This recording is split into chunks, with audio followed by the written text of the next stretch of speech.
Hello, and welcome to the Noble Public Schools Foundation Election Forum for Senate District 15. Today, we're going to be hearing from our candidates Alex Scott and Matt Hecox. The winner of the June 30th primary election will go on to face Senator Rob Standridge in November on November 3rd in the general election.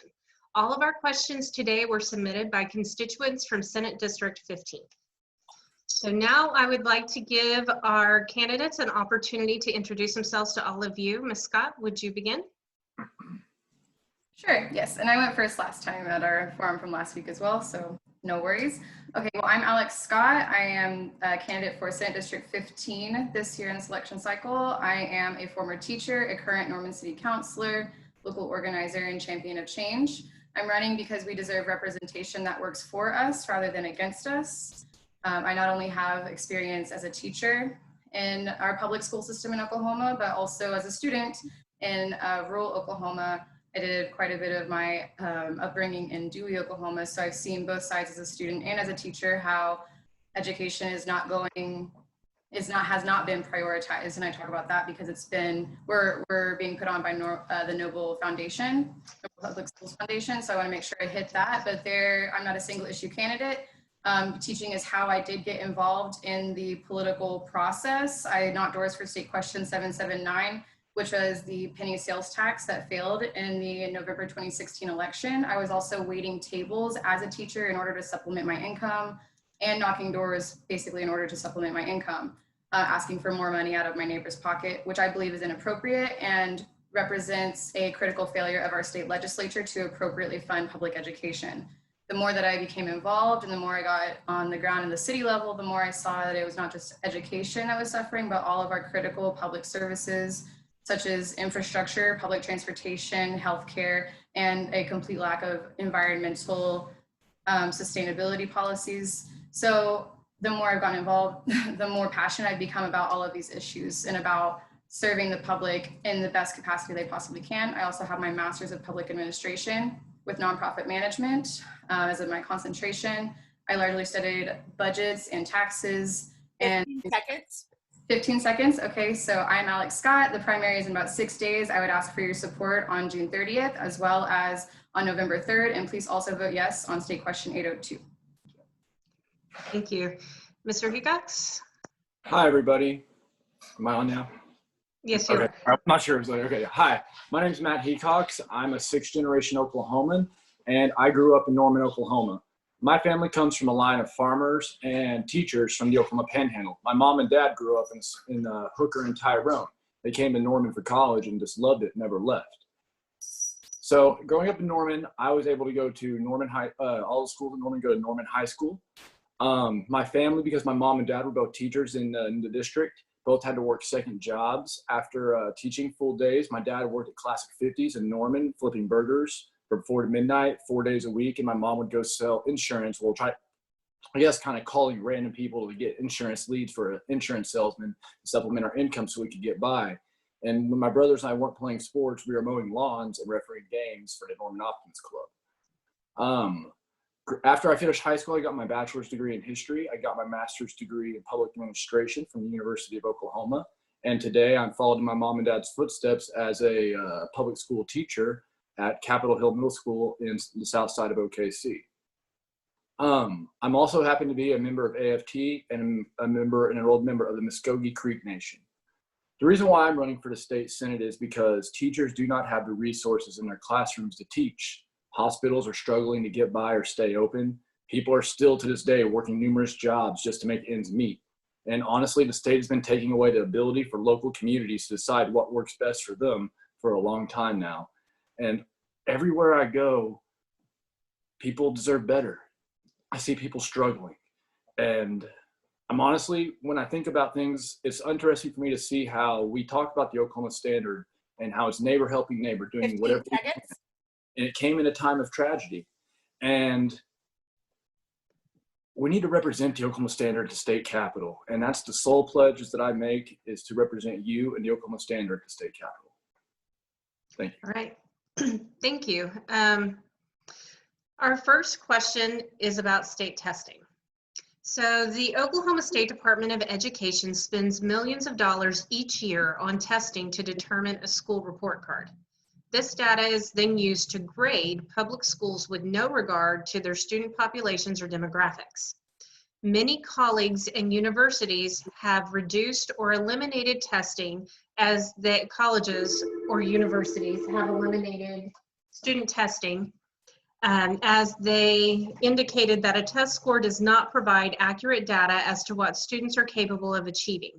This massive expenditure of tax dollars could be added to classrooms in a tangible way. Share with us your thoughts on standardized testing. Mr. Hecox, we'll start with you. Okay, I get 2 minutes, correct? 2 minutes, yes. Okay, well, as I said earlier, I'm a public school teacher, and standardized testing is not something I'm really a fan of. I see a lot of my colleagues always feeling like they have to teach to a test, and either you get behind or you feel rushed, and you don't really get to teach to the concept, and it makes learning harder. It makes it more difficult. You know, State Representative Jacob Rosecrans is talking about a learning play-based initiative type deal, and I could support that. School needs to be fun. You need to incorporate it. And I do like how the model of how the colleges are going away from the SAT and the ACT, because, you know, some people do struggle taking a test, but they're very smart.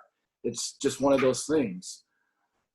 I would be for reducing standardized testing because I kind of vaguely remember growing up in the early part of my education at Kennedy Elementary School in Norman, Oklahoma, about how we didn't really have as much standardized testing, but the more I progressed through Norman High, we were taking all these standardized tests, and it's only gotten worse. So I would be for kind of us going away from standardized testing. And I don't really think it's fair that that's into the grades, because one thing I know as a teacher right now is that we lack basic resources in the classroom. I myself, we ran out of paper at my school last year, and that's unacceptable. And honestly, the first bill that I would file in the state Senate is to make sure every single classroom in Oklahoma has the basic resources in there to teach, for teachers to teach and students to learn. Thank you. Thank you. Ms. Scott? Thank you for that question. Yes, so I also do not support standardized testing.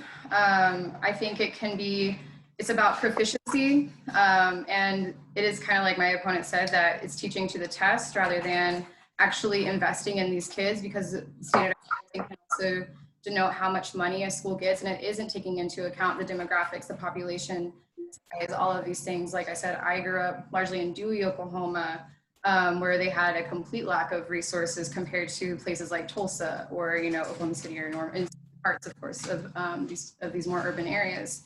And so standardized testing, I think, does a disservice not only to our teachers, but also to our students.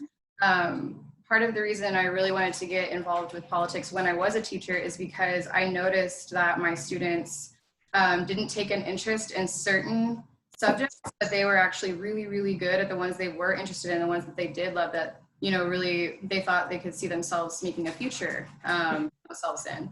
And so that really inspired me to start having this conversation about how we can make curriculum around our kids rather than having our kids conform to a curriculum that doesn't serve them and that ultimately does a disservice to them, all for, you know, money and things like that. So I am for removing standardized testing, and I'm also in favor of really taking a look at curriculum and how it does or doesn't serve our kids, especially when we have, I believe, a majority minority population in our state, and we need to be shifting our focus to language learning and things of that nature, so that we can, and not just, you know, English language and Spanish language, but also ASL, incorporating 15 seconds.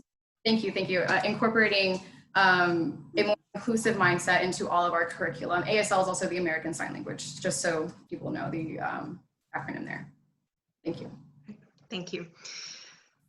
Our locally elected school boards have specifically been chosen by their constituents to make decisions for their local school districts. For the last 2 years, Noble and Newcastle Public Schools, along with 239 other school districts, have struggled with the legislature to maintain our district's rights to local control over our school calendars. Many of those in power have pushed to eliminate our 4-day school weeks and reduce local control. And with the COVID-19 situation happening, now districts are being told to prepare multiple school calendars. Considering the added financial strains our districts are now facing due to a downturn of the Oklahoma state economy as a result of the oil and gas crisis and a global pandemic, here is a two-part question. One, where do you stand on the 4-day school week? And two, do you believe local school calendars should be controlled by the local boards of education or by the legislature and State Department of Education? Ms. Scott, we'll start with you. Okay, and I want to make sure I address both questions in a very short amount of time. So I, as a city councilor, do support local control and local autonomy. I also believe in some consistency. I believe that if we had had more consistency at all levels of government during this pandemic, that it would have been a little bit easier to swallow. So for example, so I do support local control. I also do think that people need to get more involved in school board elections and city council elections, because those are where the decisions are being made on the ground, like closest to us. I did not support, for example, the decision that the Norman Public School Board made to drug test students who were participating in extracurricular activities. I believe that it is a violation of privacy, especially when these kids may be on certain medications that their doctor prescribed to them for some sort of mental health issue that they may not even be receiving proper services for. So I believe, I disagree with that, for example, and that's a conversation that needs to be had. There needs to be collaboration. I believe in that. So while I believe in local control, I believe in consistency and collaboration when it comes to the 4-day school week.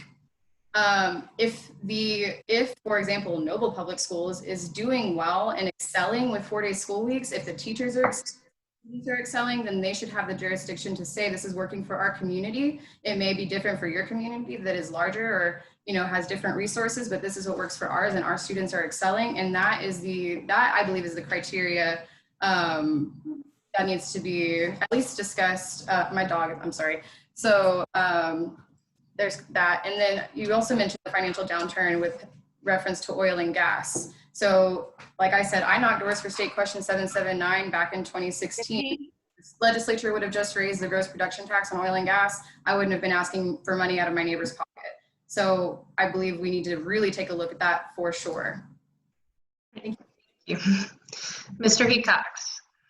Okay, so the first one is, where do you stand on a 4-day school week with regards to local? So the 4-day school week was a unique solution by local school districts throughout the state to find solutions to the budget cuts that have taken place over the last decade because our government's been so irresponsible. And a lot of school districts had success. It's all a selling point to get teachers there. I mean, you teach 4 days, you get 3 days off, you have a Friday. That's a selling point. Recently, Oklahoma's raised wages for teachers, and that's a good thing, but we still need more resources in the classroom.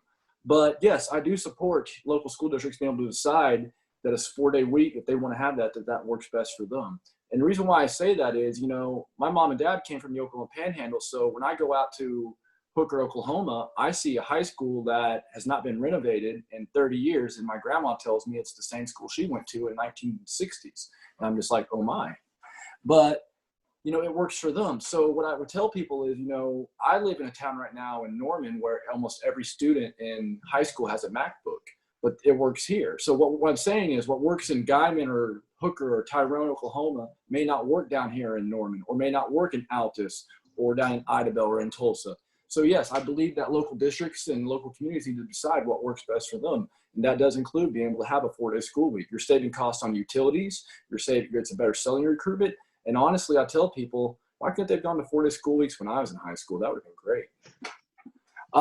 As far as the second question was about the state mandating the school calendar. I'm very concerned about this because, I know we have a certain amount of days we have to go to. I'm a teacher. I have a contract that I have to work. 15. But, okay, we're coming into a very tough situation right now where they're telling school districts they need 2-3 different types of school calendar plans, and that's just not right now, and so much uncertainty. Yes, I believe that should be left up to local control, but I do believe as long as they meet the state minimum requirements, we're okay. Sorry. Now we'd like to talk about education funding. While Oklahoma has made some progress with regard to teacher pay in our state, the fact is that the operational dollars for our public classrooms continue to be reduced going into this year. Our state is expecting large budget shortfalls this next fiscal year due to the recent struggles of the Oklahoma oil and gas industry and overall economic decline.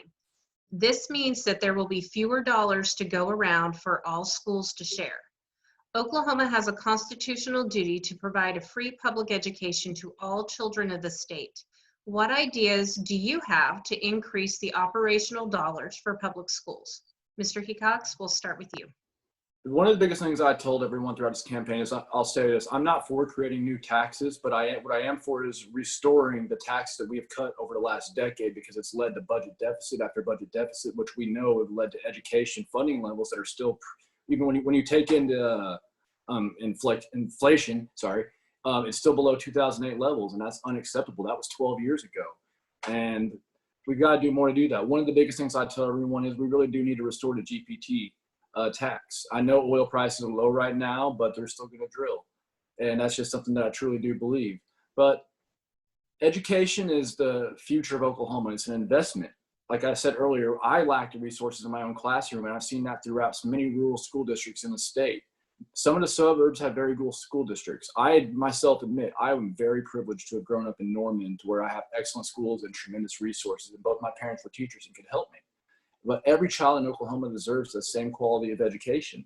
And just because they live someplace else does not mean that they should not have a great education and resources in the classroom. So we have to look at the budget, but this is what I also tell people. It's not necessarily how much money we're spending, but it's how we're spending it. If we spend our money on the right priorities, we're going to save money in the long run. And when we want to recruit businesses to Oklahoma, well, guess what? These businesses don't just want low taxes. They want good schools for their kids. They want a good neighborhood. They want safe neighborhoods. They want a grocery store. They want a little entertainment. Or maybe they want to live in a rural area where they can have space and land and get to know everybody in town. I know both sides. I've experienced it. So we have to figure it out. It's an investment in our future, and we've got to give the young people a reason to stay in Oklahoma and raise a family here, and to keep their kids and to have their kids here, and to invest in the future of Oklahoma. Give the young people a reason to stay. And for the older generation, I'd say that is, you want to keep your grandkids close by. So let's give the younger generation a reason to stay in Oklahoma and not move away to a surrounding state. And that includes an investment in Oklahoma's education. Thanks. Ms. Scott? Thank you. Okay, education funding. I'll start by saying Oklahoma is the 9th most regressive state in the nation for taxation by the Institute for Tax and Economic Policy, at least of 2018. And we've been ranked very, very low on the list, 48th in the nation for education. And that's inappropriate and deplorable, considering we want to be a top 10 state, right? We want to be a top 10 state in education, teacher pay, and classroom. We want to reduce classroom cap size so we can give our students individual attention and mental health care in schools and things like that. So I do believe actually in a complete reorganization of our tax code in Oklahoma, specifically progressive tax reform. Because of our regressivity and reliance upon sales tax, it disproportionately affects low-income folks and low-income communities that are most reliant upon the public services that we are not properly funding, such as public education. That out of the way. Okay, so there are, for example, in Norman, there is a contract with the Oklahoma Electric Cooperative, OEC, to have solar schools. So providing more solar energy, having solar on the rooftops and things like that. That is a way to get away from our reliance upon oil and gas, for example. We also want to be a top 10 state in energy production. Well, we actually have prime real estate for not only solar energy, but also for wind energy. And I would argue hydroelectric. We could put buoys. It's a complicated thing that I won't get into right now, but also generating electricity and energy using all of these different natural resources that we have available to us that do not degrade our infrastructure and our schools, frankly. And so moving past that, so that's education funding. I do believe in a tax reform, as well as relying less on oil and gas and moving towards more renewable energies. 15. Thank you. Having good clean water in schools and things like that. I would talk a little bit about the Equal Opportunity Scholarship, but I don't have enough time. It is not what it sounds like. And I disagree with the proposal to raise that threshold. Thank you. Okay, along that line, our next question is about charter schools, vouchers, and scholarship programs. This is a two-part question. Should virtual and charter schools receive taxpayer dollars those that do receive taxpayer dollars, should they be held to the same standards as traditional community public schools academically and physically? And do you support the use of public tax dollars going to fund private schools through the use of vouchers or other scholarship programs? Ms. Scott, we'll start with you. To answer the latter part of the question real quick and simple, no. I do not support using any taxpayer dollars, public tax dollars for private schools at all whatsoever. I believe that public tax dollars should go back into public programs, public projects, public schools, public infrastructure, and things of that nature to make our public schools better, because more people are reliant upon them. Like you did say it was a segue, so I mentioned the Equal Opportunity Scholarship at the very end of my last comment, and the threshold right now is at 5 million, and it's basically a tax discount. I'm sorry for my words, but it is basically, I want to say discount, for folks who contribute so much money to this Equal Opportunity Tax Scholarship, which is not an actual, in my opinion, is not for equal opportunity. It is so that corporations and big investors can get a deduction on their tax returns and things of that nature. And so then kind of, and if we had more accountability to charter schools, private schools, and using those dollars, then perhaps that is something that I could, in the long term, actually be open to reconsidering my opinion on. But as it is right now, I do not believe that we have accountability when it comes to appropriating our tax dollars from public schools to charter schools to virtual schools. And like, I respect the need for virtual schools for folks or for kids who have social anxiety and things of that nature, who have learning disabilities and things like that. I do not believe outside of those terms, we should be funneling any public tax dollars into private institutions, period. I believe it takes away from the most need. We could be using those dollars on mental health services in the school so we could provide more individualized attention to our kids. Or thank you for the reminder. And I just want to make sure I hit all of those things. And I want to make sure that people understand where I'm coming from on that. Thank you. All right, thank you. Mr. Hecox? Okay, very, very simple answers for me on this and won't take too long. I do not believe that we should be using public funds to support private schools or charter schools, while Oklahoma public schools are completely underfunded as they are. We have still not fully funded Oklahoma's education system for our public schools, and our children are hurting. The investments we've made in Oklahoma's education system are horrible. We have schools that are using textbooks from 20 years ago. So no, I don't support I won't even consider using public funds for charter schools or private schools until Oklahoma's education is fully funded. Sorry, my cat's climbing Bella, get down. Sorry, y'all.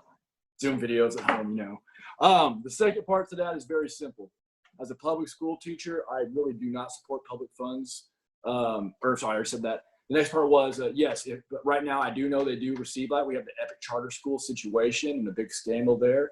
And one thing I want to say about that, yes, if they are accepting public funds, they should be held to the same standards we hold our teachers and our students to in public education. And I'm 100% behind that. So that's all I got to say about it. All right, thank you. I'm going to grab my cat real quick. Sorry. Get down. No. Okay. Our next question is with respect to infrastructure and distance learning. Many districts are experiencing difficulty in providing internet service for distance learning during the pandemic, as they have many housing areas in their boundaries that don't have cell or internet service. And when we say don't have cell or internet service, I want to clarify that that doesn't necessarily mean that they can't afford it, but in some of these rural areas, it means that it is not available to them, even if they have the funds to pay for it. This creates an environment for education that is not equitable for rural students during this pandemic. How would you suggest that the state of Oklahoma improve these opportunities for our districts and students moving forward? Mr. Hecox, we'll start with you. I actually am very passionate about this because, you know, I spent the last part of the past semester, I guess spring break onward, doing distance learning. And I teach in Oklahoma City. And one of the things we learned quickly was that not all of our students had the internet at home. And even if they did, it didn't mean they had a tablet or a computer to log in. So it made distance learning very difficult. So a lot of my time was spent calling on my students, checking in on them, helping them with the packets they pick up at school, and just really building that relationship, knowing we're there and we care. But it's very unfortunate because their education was hurting, and then because of that, and it's no fault to their own. And the same thing is taking place throughout rural Oklahoma as well. One of the things I really want to see is, and I've noticed going out to my grandparents' house in the Panhandle all the time, is that the internet is not very good always out there, and that you don't always just have it locally available. And I really believe you're at a disadvantage these days, not only just in education, but if you own a business or an economy or anything, if you don't have access to the internet, you're at a disadvantage in our modern day society. And I do believe that the internet should be expanded throughout Oklahoma. And that is something that I'll support with all my heart, because it does affect education. It does affect our economy. It affects everything, because everything through our economy today and everything in our society is connected through the internet. And that's the honest truth. So yes, I do support expanding broadband internet throughout Oklahoma, keep investing in it, and because it will help us with distance learning. But we need to be looking at where problems with distance learning too is that we gotta remember, even if a child doesn't have the internet at home, or they're saying it will give it to them free, for a period of time, they may not have the ability to have a tablet, a computer, or a smartphone in order to access it as well. Thank you. Ms. Scott? Thank you for this question. Municipal broadband, rural broadband, these are 21st century conversations that we need to be having. Fiber, for example, we do have, again, another company that is laying fiber in Norman. Fiber optics is just it is a faster way of connecting in a more structurally sound way as far as infrastructure goes. And it comes back to a conversation that's not being had too, is about public utilities. When we talk about municipal and rural broadband and access to internet and all the things, internet should be a public service, in my opinion. I believe that it is, again, a 21st century issue. We live in the technological age. The knowledge is at the fingertips of anybody who can access the internet, and to basically withhold that access from communities is oppressive.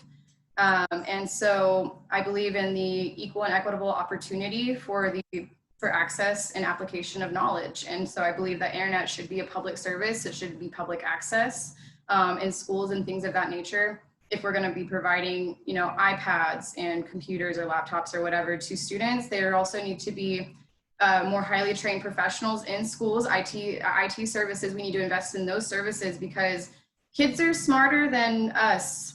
So I'll be honest, they're smarter than us, and they can get past these, child locks, blocks, things of that, like that. And they, while knowledge is at our fingertips, the internet is a beautiful and dark place. And we need to make sure that we're protecting the people these kids who are going online, who may be exposing themselves to things that they don't know about. So while access is extremely important, so is making sure that we are providing the environment for actual educational purposes. When it comes to making sure that's a public service, that's something that we can regulate through the legislature, when those utilities are public. So that's I hope I answered the question. Wanting to make sure I hit public utilities, infrastructure, when it comes to cell or internet not being able to afford it. Again, sorry, my time. It is an equitable issue. Like, we need to have that discussion to ensure equity. Thank you. Thank you. We're going to move to state question 802 now. What is your understanding of state question 802 as it pertains to the following? If the federal government decides to lower the federal match from 90% to 80% or even less, is the state of Oklahoma going to be forced to come up with the difference? For example, year one, the federal government puts in $900 million and the state puts in $100 million for a total of $1 billion in healthcare funds for Oklahoma. Year two, the federal government says that they can only do an 80% match. Does the state of Oklahoma have to find an extra $100 million? Ms. Scott, we'll start with you. In regards to sort of federalist type of question, and inter sort of governmental relations, 802 is, we haven't had Medicaid expansion in our state over the past decade, and we've had rural hospitals shutting down. Medicaid expansion in general is going to help our state. It's going to help our hospitals. It's going to help our schools. It's going to help all of our communities. And I take healthcare to be a more holistic approach. We need to have it under all of these umbrellas: healthy economies, healthy schools, healthy environments, and healthy homes. And so that said, anyway, I do think, yes, the federal government says that they're going to match us. We need to have funds set aside. This is something that we should have been planning for. This is something that our legislature should have accepted. It's now in our hands. We've taken it into, it is incumbent upon us to provide for each other. You know, we have seen that in this pandemic, in this global pandemic, that we were not prepared. We were not prepared. And if we had maybe had a little bit more funding, if we had actually accepted, and I want to say if they had actually accepted this funding, maybe we wouldn't have had 9 hospitals shut down throughout the state, crowding our urban areas. I do believe we have an obligation, yes, to meet the federal, to meet our match. If they're going to match us, if they can only provide this much, we need to hold our own as well and invest in healthcare. We know that Oklahoma is a top 10 state in diabetes, in cardiovascular issues, in obesity, and all of these things. So that means making this investment in healthy communities. That means meeting that federal match, you know, putting our money literally where our mouths are and investing in health, in healthy communities, healthy schools, and all of those things. So I think I answered that question in a roundabout sort of way, but yes, I believe we have an obligation to the health of our citizens. And if we're going to receive this money, we need to be matching it and investing it. We need to make the investment as Oklahomans as well. Right, thank you. Mr. Hecox? Very simply for me is I do support state question 802, and it's very simple. As I told you all, hospitals are shutting down throughout the state everywhere. We had the one down south. They had to start a GoFundMe page just to get by, and then they eventually shut down. My grandparents are from the Panhandle and Guyman. The emergency room shut down, and people had to drive across the border to Kansas for life-saving treatments such as a heart attack or stroke, and that's a 40-minute drive. You have that. Every minute's crucial to the quality of life if you survive. So that's unacceptable to me. It will bring $1 billion in new money into the state every year, but some people tell me, oh, our taxes will go up. But what I say to them on that is, we're already paying the tax. It's just California, New York, some of the other surrounding states of us that are getting the money. We're one of the few states that have not done Medicaid expansion. We need it to keep rural hospitals open, to provide new essential jobs. 97,000 Oklahomans will get mental health treatment, which is at the core to a lot of issues we struggle with in our society. We're only at the infancy of mental health. As far as the Fed match goes, Fed's probably going to pull that at some point. We need to look at the law and see exactly how it's written. You know, can they? They did it in the past. But let's just be honest, is Oklahoma going to have the money for it? If current indicators over the last decade are probably not. So we would need to fight it. But we have to invest in our healthcare. We have to invest in the future, because right now it's pretty horrible. It's devastating. And we're all going to get sick at some time. Look at everything that's going on in our societies. Our hospitals were overrun and everything, and they say it's getting better, but COVID's going up. We have to invest in our healthcare everywhere, especially in rural Oklahoma. We have to do telemedicine. We have to look at every possible need. We need to incentivize nurses and doctors to go in places. It's so important. Like I said, everybody's going to get sick someday.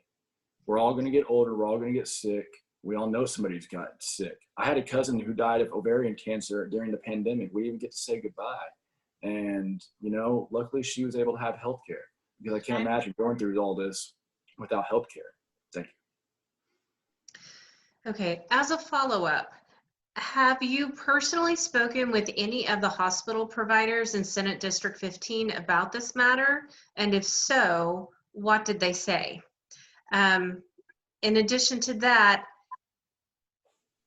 if 802 does not pass, what alternative plans will you bring to the table to ensure that quality health care is accessible and affordable to Oklahomans? Mr. Hecox? The people that I've talked to in the Norman Regional Hospital community, I mean, we have so many hospitals in this little area. I mean, I'm blessed to have a lot of hospitals around here, but I've also talked to the Native American communities, because I am a member of the Muskogee Creek Nation, and they will receive a big piece of this Medicaid expansion money too, but they provide services for a ton of people in rural Oklahoma. And everyone's very supportive of 802. We have to have it, they say. We need it. Our hospitals are already underfunded, and it's the quality of life for our people. As far as, sorry, what's the second part of the question? If 802 does not pass, what Okay. alternative plans would you bring? I would keep bringing up Medicaid expansion. Honestly, I feel like the people are going to pass it, but we just got it. It's essential to it happen. So many people are in that crater gap that they don't have insurance right now. And if they get sick, I mean, if you get sick, you go to the hospital, you get a huge bill. Even if you can't pay the bill and you go to the emergency room, the taxpayers are still going to be on the line for it. So it's our incentive to get people health insurance and to make it more accessible. Like I said, we need to be investing in telemedicine. We need to be investing more in our rural areas. That way people aren't driving 40, 50 miles to come to the metro area to get good health care. But like I said as well, you know, we need to be looking at the tribes too. They have very big healthcare facilities throughout the state of Oklahoma, and they provide health services for everyone. And that's a great partnership that we have with the Native American community in Oklahoma, is they really do help take care of the people of Oklahoma. They invest back in the community. Thanks. Ms. Scott? Yes, thank you.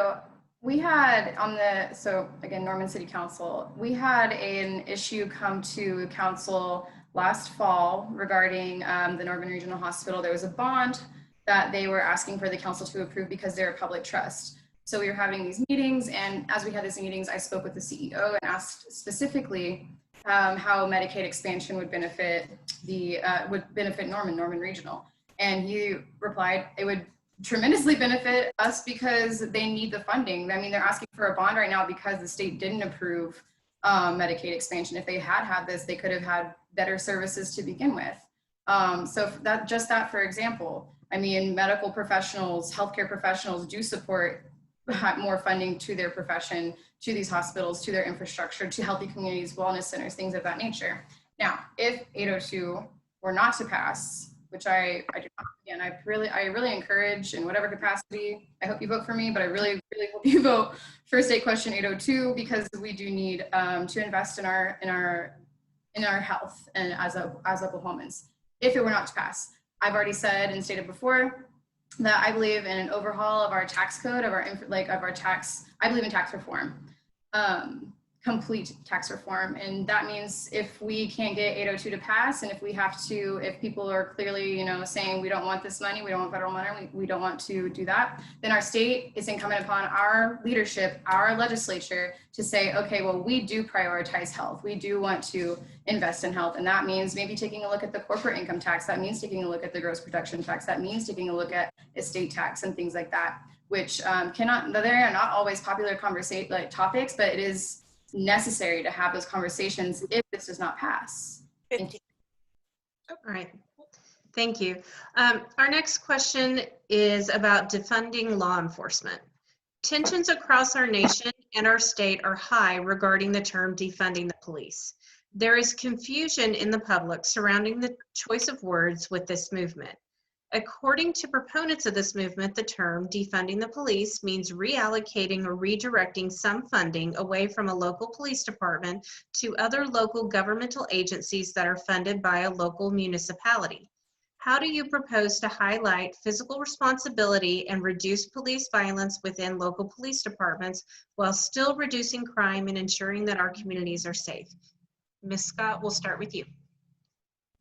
The timing of this question is nothing but if not predominant. Okay, so yeah, defunding law enforcement. For example, we just discussed this issue in the city of Norman, and it is not a popular, or it is, I would say it's a controversial topic, because I think that you're either on one side or you're on the other. And this is what happens all the time, is that we become so polarized that we are not willing to listen to each other and each other's experiences.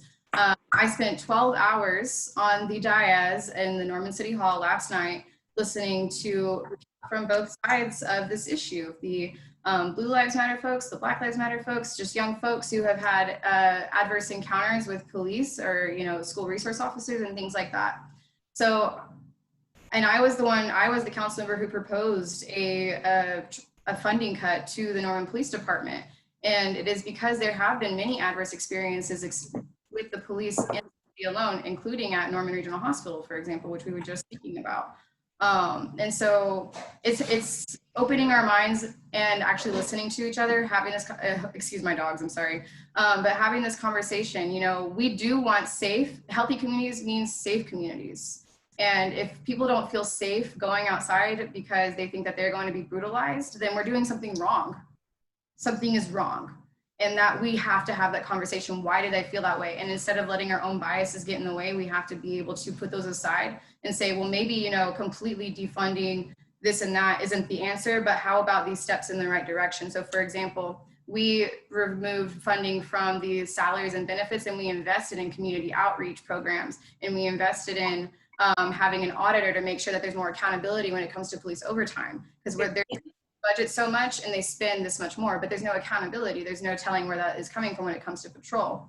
The fiscal, and that is part of fiscal responsibility, is making sure that there is an auditor, an unbiased review of all of where our public tax dollars are being spent. And I would like to talk a little bit more about school resource officers. I don't think I have time, but I do believe that we need to be investing in the mental health care of our students, because frankly, our officers are not equipped to handle, they are not trained to handle the mental health issues that our students experience, or that many of our community members do, because they don't have those experiences. So thank you. Right. Mr. Hecox? Yeah, thank you for your question. So I hold the police to the highest standard of everything, just because they literally have the power to take someone's freedom away. And that's a huge responsibility. One thing I will say is that I am for independent investigations. If there is a complaint filed against an officer, I believe it should go to an independent investigation that's overseen by the citizens, or something along those lines, and they investigate it. If the taxpayers have invested in a body camera, it should be on. If it's not, there should be looked into, and that investigation unit looks into it and decides the punishment. I want more oversight. I want more transparency. What's going on is it's mind-boggling, but it's happening. And a group of people have been oppressed. It may not happen in everyone's community, but just because it's not happening in your community doesn't mean it's not happening throughout the United States. And one thing I do know is we need to all take the Oklahoma standard and start using this, because we aren't following the Oklahoma standard in this instance. Everybody wants to live in a good neighborhood. Everybody wants a good job. Everybody wants quality of life. But I do believe that for the police, we hold them to the highest standard of the law. I tell people, you know, there are good cops out there. Not all cops are bad. Just like I know as a teacher, not all teachers are bad, and there are bad teachers out there. I will admit that. So we have to keep working. We have to keep listening. We have to listen to each other. It can't just be we draw a sand line. It's like it's my way or your way. No, we have to compromise. We have to find a way to make our cities better. And it's for everyone. I do believe in community policing. I believe we should be hiring police officers that look like the people that live in the community that they're policing. 15. And, like I said, we just got to keep working together, and we got to start using the Oklahoma standard and all following it in this instance. If you see oppression, if you see something bad happening, film it, speak out. The world is changing. Time. Thank you. Okay, now we would like to talk to you about your district specifically. Norman and Noble are both in your district, and they are noticeably different in size and in need. In Noble, we have a small tax base and are struggling to compete with new businesses being built just a mile from us that don't contribute to our community. So this is a two-part question. One, if elected, how do you reconcile the interests of a smaller city like Noble with the interests of a larger city like Norman and effectively represent them both? Part two, specifically, how will you proactively help Noble Commerce stay competitive with the Norman businesses up the road? Mr. Hecox, we'll start with you. It's very simple. I've seen this divide my whole life of what it's like for the Panhandle out in Oklahoma. But specifically, I've seen it happen with Noble because I've grown up here.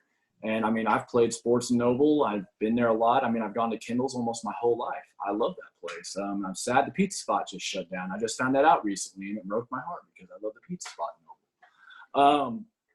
But to answer your question about that is small towns matter just as much as big towns do. And that's why we have a representative government to look after everybody's interest. I would be a fool not to look after Noble's interests. I remember a few years ago, Norman had a big city council debate, and it was over to Walmart on the east side of Norman. And in the end, it seemed like the city of Norman decided to put it there because Walmart just basically said, hey, if you don't agree to these terms, we're going to go down a little bit and put it in Noble, and they can get the tax dollars. And Norman caved. And that's sad that it happened, because it probably I'll say it has taken some business from Noble and hurt the local area there. But I would work hand in hand with the Noble Chamber of Commerce to help them get business, to help them, as well as balancing it with Norman. They matter too. I know Norman's Chamber of Commerce guy, Scott Martin, used to work down in Noble, so I know he's very passionate about that place as well. But it's looking after that community and working with them in any way possible. You know, maybe this town doesn't want a huge corporation to come in because, you know, they live in a small town for a reason. But, you know, they want their small town to thrive. You know, they love that about, you know, having a good football team on a Friday night. Everybody go out to the game, go out to a local dinner. That's what I used to do. I remember back about 10 years ago, Noble football was really good. They were going to the playoffs, dominating. And, you know, you'd go to Kendall's, get a bite to eat, or go to the pizza place and go watch the game. But that's the type of thing that you got to look out for, because people live in a small town for a reason, and small towns matter just as much as the bigger towns too. Thank you. Ms. Scott? Thank you so much. I obviously have a lot of thoughts. I've already mentioned tax reform a couple of times, so I'm going to save my breath a little bit and talk about other things that we need to visit when we have these conversations and make sure that I address both questions. So Norman and Noble, they're very different, of course.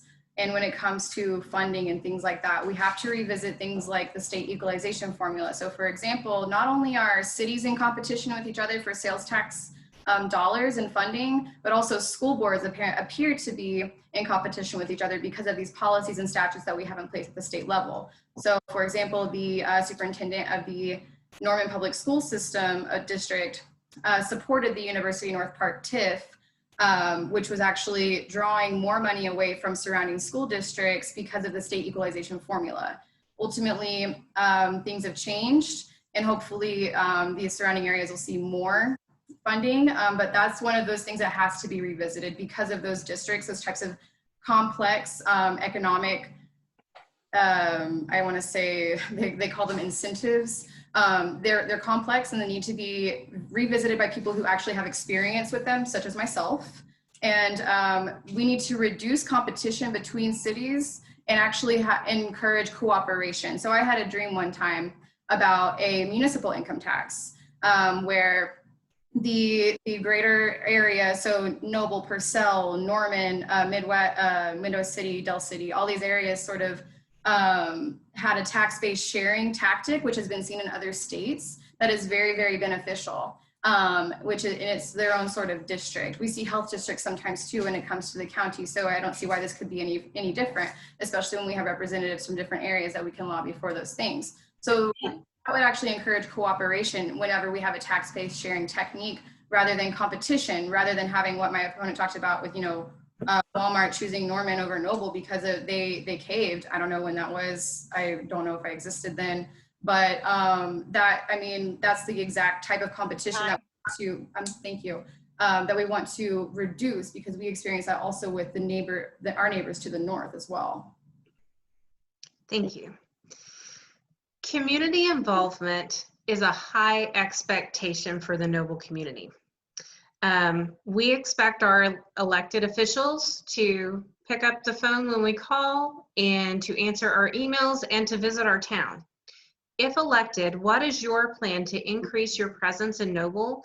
And would you commit to a monthly meeting with our chamber and business owners to address the specific needs of our business community? Ms. Scott, we'll start with you. Latter part of the question, certainly 100% will have a meeting with the chamber, local officials, and you know, whether it's school board or it's y'all or whomever, local leaders, even if they're not on, you know, serving some of those capacities, you know, just your local groups, city manager, whatever it is. I'm happy to have more of a presence in Noble, of course. As a city councilor, I have hosted bi-monthly ward meetings. That was a campaign promise that I made back in 2018 when I won my race against an incumbent. By 58%, and I have held that promise and up until basically coronavirus. So I did have a town hall for my campaign, and as a campaign promise for my state senate bid, I have made a commitment to hosting quarterly town halls rather than bi-monthly, because this is frankly a longer term, different issues, different session. But still having those quarterly town halls. I had a mock town hall both in January and a virtual one here in May due to the coronavirus. last May, of course, or April 30th.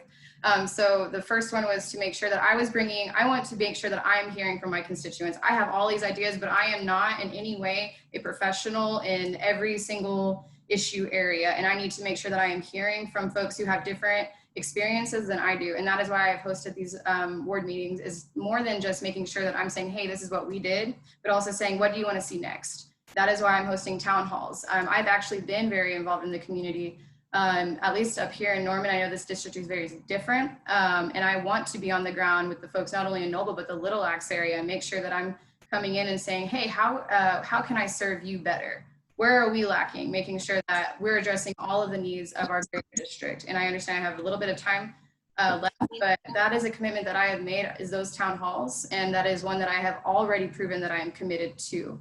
So that's my answer for that, is yes, and town halls. Thank you. Mr. Hecox. Listening matters so much, especially when you represent people. It's actually, something that most people struggle with, is they don't take the time to listen to the people, even the ones they love, their friends, their family. And if you represent someone, when I'm a state senator, I'm not just going to represent people who agree with me. I'm going to represent people who disagree with me as well. And it's my job, even if they disagree with me, to sit there and listen to them face to face, and that's something that I have to do always. And I'm happy to do it. If I disagree with them, I can politely explain to them why I disagree with them. It doesn't have to get nasty, but you should always listen, especially to people you represent. One of the great things about being in the Senate is it's interesting. You're only in session for 4 to 5 months. So what do you do with the other, 6, 7 months of the year? You need to be in the district, listening, talking to the Chamber of Commerce, talking to the business community, but not just them, but talking to ordinary citizens, getting involved with the school board, getting involved with Noble Public Schools. I remember growing up and going to Red Rock or Rose Rock Festival, because my dad had a food truck. We were actually the first family, the only food truck at the first ever Northern Music Festival, and we just started going around throughout the state, and we always went down to Noble as well too. And it was good memories. It's just being involved in those communities. One of the good things that we have in our district is, Jacob Rosenkrantz has done a great job being very involved in the Noble community as well as the Norman community, and I think that's a good example to follow. But we have to do that. We have to listen. We have to hold meetings. And yes, of course, a monthly meeting, maybe more. But it's just listening. If someone calls you, you pick up the phone and you answer. Even if you, whoa, there's my cat, sorry. Even if you disagree with somebody, you can do it politely and you can listen politely and respectfully. Because you know what? In the state Senate, I'm going to work with a lot of people who don't agree with me. But you know what? We can still talk. We can still have a good conversation, and we can still get things done. Because if you don't make pure enemies with people, you can get a lot of things done. Thank you. Thank you. We are now going to move on to closing statements. Before we do, I would like to ask the two of you to please remain on after we end the forum and recording, so we can go over some technical details with sharing the viewing of the forum. So, Mr. Hecox, we will start with you first for closing statements. You have 2 minutes. Okay, stop. Sorry, Zoom things. Like I said earlier, I'm a 6th-generation Oklahoman. I grew up in Norman. I've been in the Noble community, Slaughterville, the surrounding area, Little Axe. I spent a lot of time in my life there. I grew up in a working-class family. I come from a lineage of farmers in the Panhandle and teachers.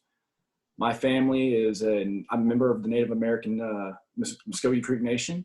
I'm a teacher. My family's been involved in the community for over 30-plus years. And like I said, the only pledge that I am willing to make is to represent you and the Oklahoma Standard at the state capitol. And I really believe it's time we have some people up there who will represent this Oklahoma Standard at the capitol, because that is a sacred standard that came in a time of tragedy. But Oklahoma is not in a good place right now. We can do better. Like I said earlier, give the younger generation a reason to stay. Give them a reason to invest in their communities, pay their taxes, vote, live their lives here. And for the older generation as well, you want them to stay as well, because those are your grandkids, those are your kids. You can go on vacations with them to other places still, but we need to keep them here for Oklahoma to invest in our future. Like I always hear people say they want these big businesses to come here. Well, they want good employees, an educated employee. And we need more of that. Oklahoma's struggling so many different places. And I'm running to change that. I'm running to come help Oklahoma. Like I said, I'm running to represent you and the Oklahoma Standard. Thank you. Thank you. Ms. Scott? Okay, thank you. Thank you so much for hosting, y'all. Thank you so much, Erica and Kristen. And thank you for participating as well. I'm happy to be here. I appreciate y'all putting this on pretty last minute, 6 days before the primary. And I am grateful for the questions as well. I think they're very relevant. There are many other things I'd love to talk about, such as environmental issues, making sure that we are addressing that in the future. And honestly, right now, I believe that the environment is something that was kind of missing from, it's been a little bit overshadowed due to, healthcare and coronavirus and things like that, but it's something that we really need to be paying attention to and keeping in the back of our minds. Because we do have people trying to contaminate our aquifers and our drinking water sources, and Senate District 15 is home to major drinking water sources for the surrounding areas, such as Thunderbird, which I want to make sure that we are investing when we're talking about healthcare. We're talking also about healthy, economies, schools, infrastructure, and environments, because that is our most basic right, is access to clean air, land, and water. And sovereignty is also a conversation that we could have as well. So aside from that, again, I appreciate everything in the environmentalism. I want to address something that we hadn't, and I am now forgetting what it was because there was a lot that we went over. I was born in Tulsa, and I did a lot of my upbringing is mostly in Dewey, Oklahoma, which is just north of Bartlesville. It's very rural, and I've been in Norman since 2012. Like I said, I got involved in 2016 with the Oklahoma Education Association, knocking doors for candidates and causes. I knocked doors for State Question 779. I rallied for it, rallied around it, and am happy to do those things again when the time comes, if and when. And so I'm Alex Scott. I am asking for your support not only next Tuesday, or if you early vote, which I highly encourage, vote early, vote often. Please vote for me on June 30th, as well as on November 3rd, so that we can take this back into our own hands and really return power back to our people. Thank you. All right. Thank you both for participating today. To our viewers, we'd like to thank you for watching. And you will be able to ask questions when this is posted on our social media page. And I am sure that your candidates will be watching those comments. So if you have questions about their stance on the issues, please feel free to leave those in the comments. And we thank you all for being here today. Thank you.